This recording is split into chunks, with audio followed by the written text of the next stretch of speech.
Good morning, students. Today I am going to discuss magnetic field due to solenoid and then magnetic field due to toroid. So, first of all, what is solenoid?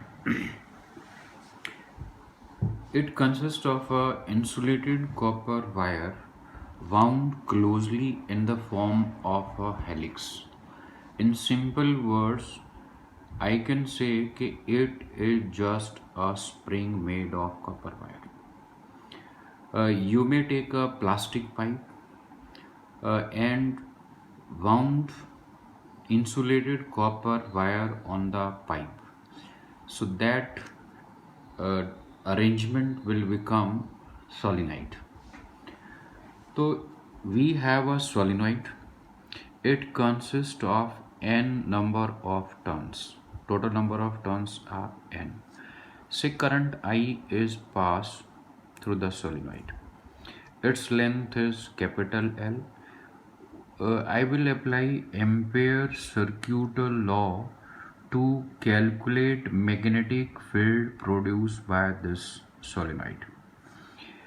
When current is passed through the solenoid, same current will flow through all these rings of the solenoid, and magnetic field due to these uh, rings will be along the axis, and within all these rings the magnetic field will be uniform, constant.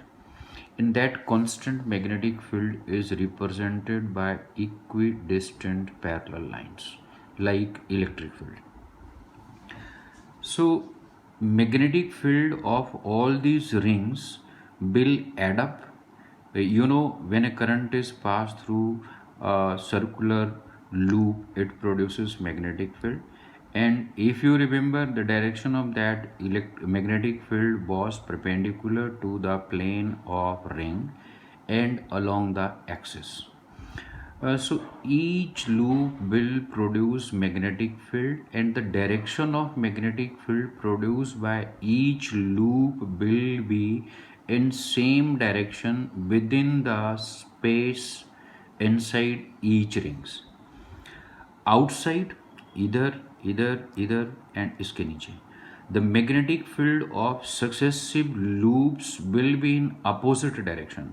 So इसके ऊपर वाले space पे, जगह पे, reason पे, और इसके नीचे वाले स्पेस पे magnetic field जीरो होगी. It will exist only in the space or area inside these loops, and it will be constant and along the axis of these loops. So we are to calculate the magnetic field inside this solenoid. Uh, the magnetic field of a bar magnet is similar to that of magnetic field of current carrying solenoid. So I can say कि ये solenoid ये magnetic field produce कर रही है, and that magnetic field is similar to that produced by bar magnet. So this solenoid is behaving like a bar magnet. So if it is behaving like a bar magnet, then it will have two poles, north and south. So how to know which end of the solenoid is north and which end of it is south? You stand here, यहाँ पे खड़े हो जाइए, in front of this end of the solenoid, and look towards this end, this loop. ये जो आखिरी वाला loop है इसको देखिए.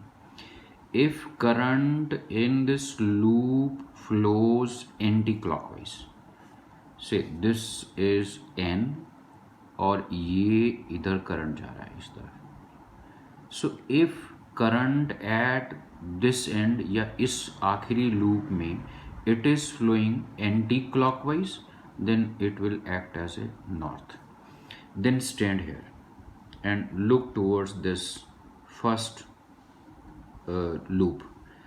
If current in this loop is flowing in clockwise, then it will act as a south pole. So ये हमारा south और ये north. So this solenoid is like a magnetic dipole या magnet. Because magnet is a dipole, it has two poles, south and north, so it is called dipole. Now ये अगर north है, why it should be south? Look, this current is flowing in anti clockwise direction. अगर हम इसको देखें ऊपर से तो it is in anti clockwise direction. Say this is a loop, ring, कड़ा, बैंगल, इसमें करंट ऐसे फ्लो कर रहा है जब आप ऊपर से देख रहे हैं. अगर इसी को ही आप उल्टी तरफ से देखें, पेपर की दूसरी साइड से, इधर से, तो यही करंट आपको it will B clockwise. Here it is difficult to see because paper is not transparent.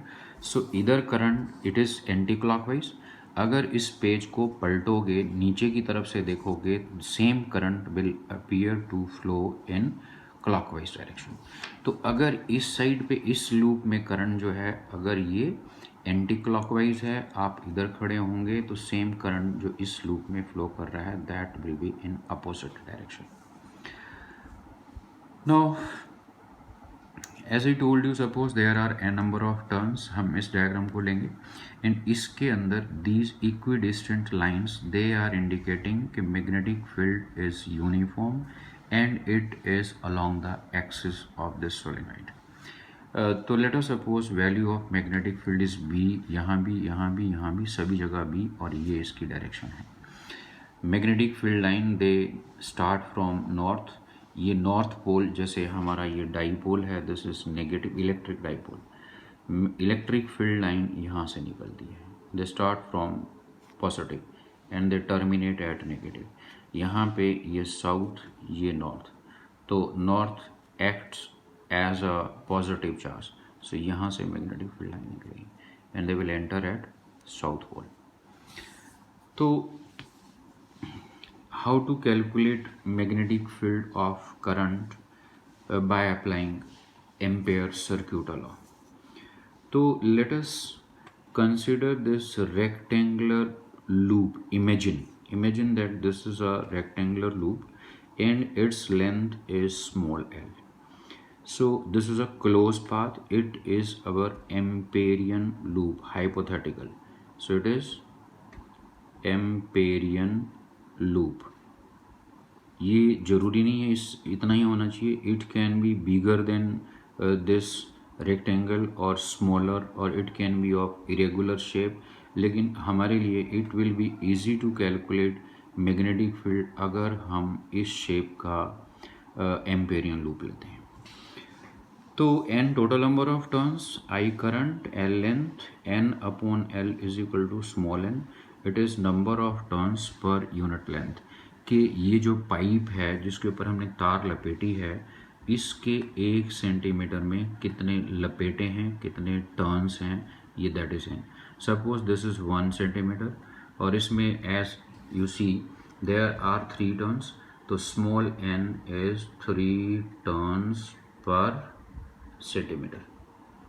So small n is total number of turns, small n is number of turns per unit length, whereas capital N is total number of turns. Now according to Ampere law, the closed line integral of magnetic field is equal to mu naught into total current. इसमें if you see 1 2 3 3 लपेटे हैं और हर एक loop में I current flow कर रहा है, तो यहाँ पे it should be 3 into I. But you know ये लेंथ L है, 1 सेंटीमीटर में n नंबर ऑफ टर्न्स हैं, तो L सेंटीमीटर में n L number of turns होंगे. और हर एक में अगर I करंट फ्लो कर रहा है तो this is the total current. I repeat here, this is suppose Amperian loop. इसके अंदर से अगर 3 तारें पास कर रही हैं तो टोटल करंट विल बी इसमें आई, इसमें आई, इसमें आई. सो एम्पेरियन लूप से 3 तारें जा रही है और हर एक में I करंट है, then it will be 3I. So ampere law से ये आएगा.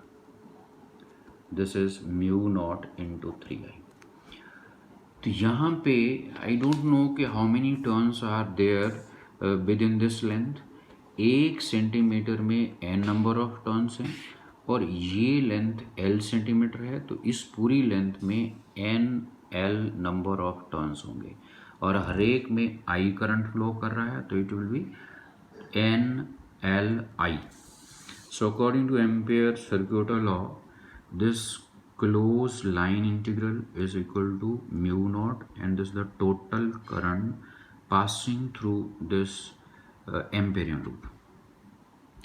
Now it can be separated into 4 terms.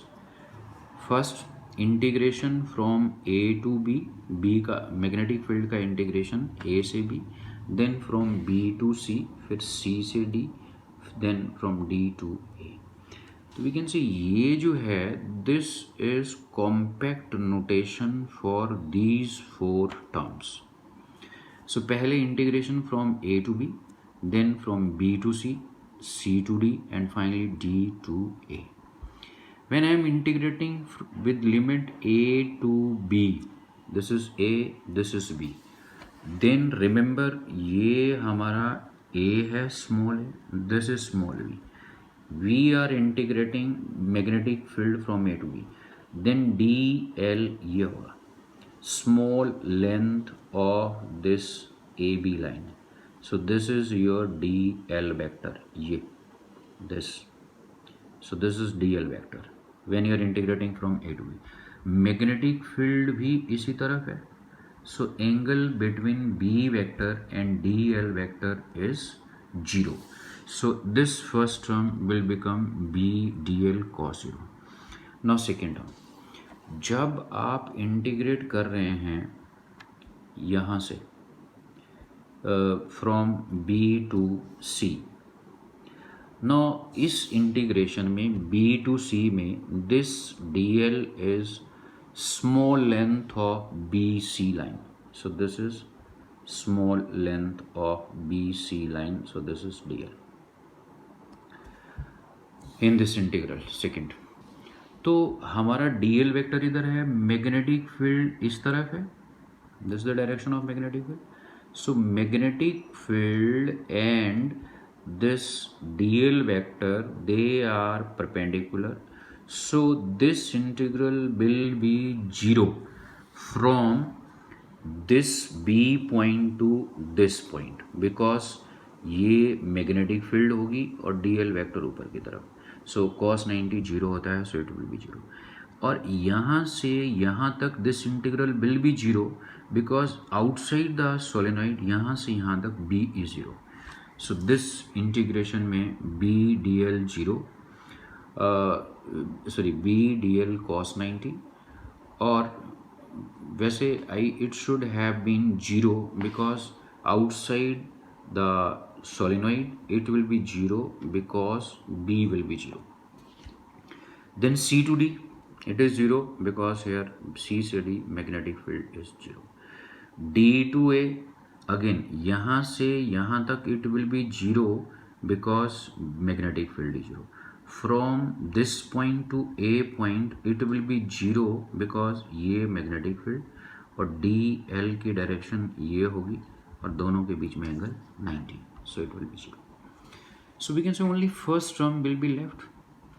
ये टर्म 0, वाई 0 बिकॉज पार्टली यहाँ से यहाँ तक B और DL वेक्टर दोनों 90 डिग्री पे होंगे. यहाँ से यहाँ इट विल बी 0 बिकॉज यहाँ से यहाँ magnetic field is 0.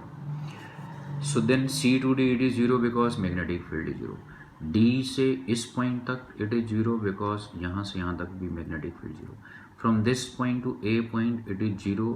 This integral is 0 because here again B vector and DL vector are perpendicular. So this term is 0, this is 0, this is also 0, so we are left with only first term. So first term ये है हमारी, and mu naught n L into I. B is uniform inside the solenoid, so take it out. इसका integration It is small part of AB line. This is A से B integration. So this is DL means इसकी small length. तो if you integrate ये small length plus this small length plus this plus this plus this, ये सारी length A से B तक, it is L. So इसका integration जो है it will be L. So L और L कट गए and this is the magnetic field inside the solenoid, which is directly proportional to current and directly proportional to number of turns, and it also depends on nature of medium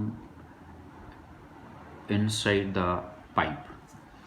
अगर ये plastic का pipe है, इसके ऊपर हम wire लपेटते हैं, तो विद इन दिस पाइप अगर एयर है तो we will take permeability of vacuum, because vacuum और एयर की परमेबिलिटी लगभग बराबर होती है।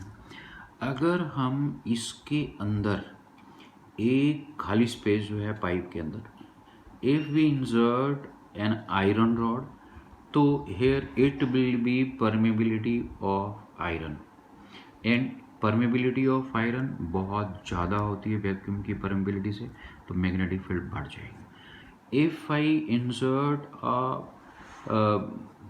Wooden rod, then it will be permeability of wood, जो कि काफ़ी कम होती है, तो बी कम हो जाएगा। So we can say magnetic field inside this solenoid will depend on the nature of medium inside the solenoid. Now numerical based on it, we have a solenoid of length 0.5 meter, radius of solenoid is 1 centimeter, means ये जो pipe है इसका radius. Now it consists of 500 turns, it carries a current of 5 ampere. What is the magnitude of magnetic field inside the solenoid? So radius is 1 centimeter, which we do not need at all in calculation of magnetic field, because magnetic field of solenoid is independent of radius of the pipe. So this is length, total number of turns 500. So number of turns per unit length ये आ जाएंगे 500 upon 0.5 means 1000 turns per meter. Put values of mu naught N I. अगर हमें कुछ नहीं दे रखा है कि इसके अंदर क्या है, तो वी विल अज्यूम कि इसके अंदर मीडियम एयर है, एयर की परमेबिलिटी लेंगे आप या वैक्यूम की। So we know mu naught upon 4 pi is equal to 10⁻⁷ tesla metre ampere minus 1। From here mu naught is 4 pi into 10⁻⁷। So it is value of mu naught, this is small n, this is current flowing, so this is the magnetic field. Another question, solenoid 50 centimeter long has 4 layers. जैसे इसके ऊपर एक layer आपने लपेट दी, फिर इसके ऊपर एक और लेयर, जैसे आपकी धागे की रील होती है ये, तो इसके ऊपर एक और लेयर, इसका रेडियस थोड़ा सा ज़्यादा होगा, दूसरी लेयर जो लपेटेंगे आप लाइक दिस, फिर तीसरी, फिर चौथी, तो एक लेयर में ये 1 सेंटीमीटर हो गई यहाँ तक, या 1 metre. So number of turns 4 layers होगी, पहली लेयर में सपोज n है, तो दूसरी लेयर में भी जो दूसरी होगी n, तीसरी में भी n, चौथी में भी n, so it will be 4n। So there are 4 layers, total number of turns 350, तो this is the total number of turns divided by length of the solenoid, so 2800 turns per metre. So calculate magnetic field near the center of solenoid on its axis, means ये इसके ऊपर, ये this is almost center of this solenoid, यहाँ पे निकालनी है, यहाँ पे near the center, ये किनारे के पास हो गया, ये सेंटर के पास, तो here सभी जगह magnetic field it is constant and is given by B is equal to mu naught n I. So you can calculate mu naught, you know this is mu naught, this is small n, this is current. Now near the end, magnetic field near the end, यहाँ जैसे किनारे के लगभग पास, it is half of its value inside the solenoid. See ये lines यहाँ से दूर दूर हो गई थोड़ी सी, यहाँ इनके बीच की डिस्टेंस ज़्यादा हो गई, यहाँ इनके बीच की डिस्टेंस कम थी. सो जितनी ज़्यादा पास होती है मैग्नेटिक फील्ड लाइन उतनी ही ज़्यादा स्ट्रॉन्ग मैग्नेटिक फील्ड. तो यहाँ पे लगभग इस किनारे के बिल्कुल पास मैग्नेटिक फील्ड अगर अंदर 5 टेस्ला है तो here it will be 2.5 tesla. Similarly यहाँ भी कम होगी जितनी अंदर है उससे आधी. So near the end it is half. So this is the magnetic field near the end of the solenoid. Then outside the solenoid near its center means this point is outside और center के लगभग पास है. This is center, ये here या इस तरफ near the centre के इधर. सो इधर और इधर as I told you it is 0. So it was about magnetic field due to solenoid. No next toroid की magnetic field. What is toroid? Toroid is an endless solenoid. Take a pipe, इस pipe को आप मोड़ दीजिए और दोनों किनारों को ऐसे जोड़ दो. ये this becomes toroid. Endless solenoid is called toroid. जैसे ये हमारा पाइप था, मोड़ो इसको और ऐसे शेप दे दो, देन इट बिकम्स टोरॉइड. इसके ऊपर पाइप के ऊपर वायर लपेट दीजिए and pass current through this wire. It will produce magnetic field. So ये जो इस पाइप के अंदर स्पेस है, again I am going to take medium air और वैक्यूम, क्योंकि वैक्यूम और एयर की permeability as I told you लगभग सेम. सो मैग्नेटिक फील्ड निकालनी है इसमें. एक तो इस पॉइंट पे पी पे, एक यहाँ पे क्यू पे और एक आर पे. These are 3 points. तो सबसे पहले magnetic field at point P. If R is its radius, mean radius, ये पाइप के अंदर एक पॉइंट ले लिया लगभग बीच में, तो ये इसका its radius is small R.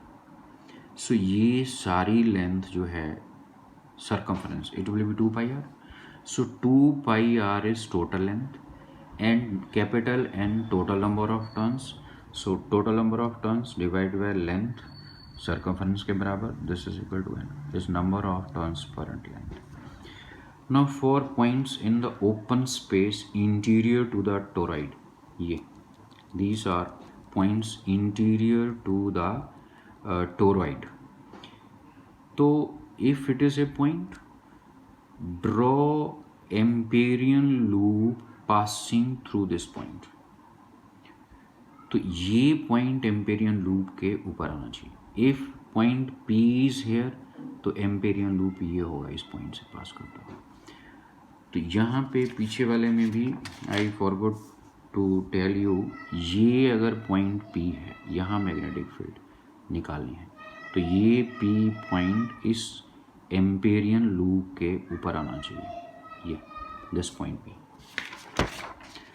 So there is no wire passing through this Amperian loop L1. So you know, according to Ampere law, this is mu naught into current जो इससे पास कर रहा है लूप के अंदर से. no current is passing, there is no wire. So if V1 is magnetic field at this point, तो according to Ampere law it is closed line integral of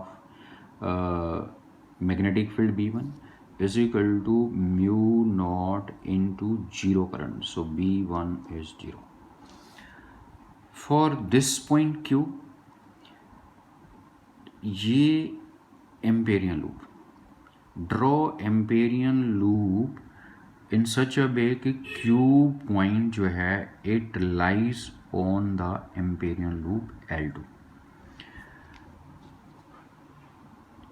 inside the toroid, ये जो इस pipe के अंदर space है, again magnetic field is uniform, यहाँ भी, यहाँ भी, यहाँ भी, सभी जगह भी, बिकॉज हर एक लूप में करंट सेम पास कर रहा है, तो they will produce magnetic field and this magnetic field lines will be in circular form.